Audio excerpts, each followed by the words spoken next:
अस्सलाम वालेकुम। ये घुटनों के लिए बहुत ही ज़बरदस्त एक्सरसाइज है। ये आप देख सकते हैं। 5 वापस आएंगे, ये पाँव को एड़ियाँ बाहर आगे पीछे निकालिएगा, करना है।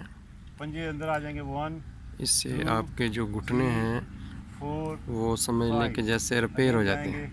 1 2 3 4 5 वापस ले आइएगा। 1 2 3 4 5।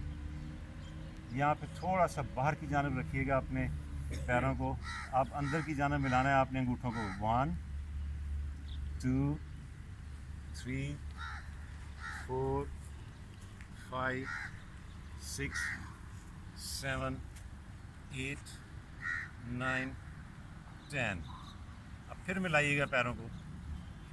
अब बाहर की जानब निकालेंगे पंजों को ऐसे, एड़ियाँ यहीं पे रहेंगी। 1 पूरा मिलाइए, ऐसे नीचे ज़मीन पे लगना चाहिए, पाँव आपका ज़मीन पे लगना चाहिए। वापस 2 ज़मीन पे लगाएंगे पाँव। इंशाअल्लाह उम्मीद है कि आपको आज का व्लॉग 3 पसंद आएगा। 4 5 रिलैक्स कीजिए, गहरा और लंबा सांस लीजिए, गहरा और लंबा सांस लीजिए।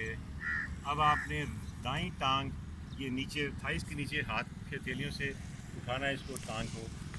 और सेम एक्सरसाइज जो हम पहले ज़मीन पर रख के करते हैं वही करनी है। ये सामने की जाने पंजा ले जाइएगा, फिर पंजा वापस अंदर लेके आइएगा, फिर सामने की जाने। ये डॉक्टर साहब आपके लिए बहुत ज़रूरी है, ये आपके लिए करवा रहा हूँ स्पेशली। फिर पंजा बाहर की जानब जाएगा, फिर अंदर लेगा एड़ी बाहर, फिर पंजा बाहर। डॉक्टर थोड़ा सा उठा के रखिए टांग को, फिर वापस लेके आइएगा, फिर बाहर भी घूम जाइएगा, फिर रख लीजिएगा टांग को। अब लेफ़्ट को उठाइएगा, ये इसी तरह सीधी ऐसे रहनी चाहिए, स्लाइड बनी होनी चाहिए टांग की। पंजा बाहर की जानब निकालिएगा, फिर वापस अंदर लेके आइएगा। ये तमाम एक्सरसाइज जो हैं ये घुटनों के लिए हैं, अंदर बहुत ही ज़बरदस्त।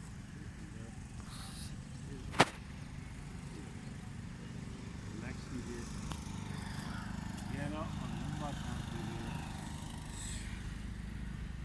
अब अपने आप आधी बाती मार के बैठिएगा। जिस्म को स्ट्रेट रखिएगा, कमर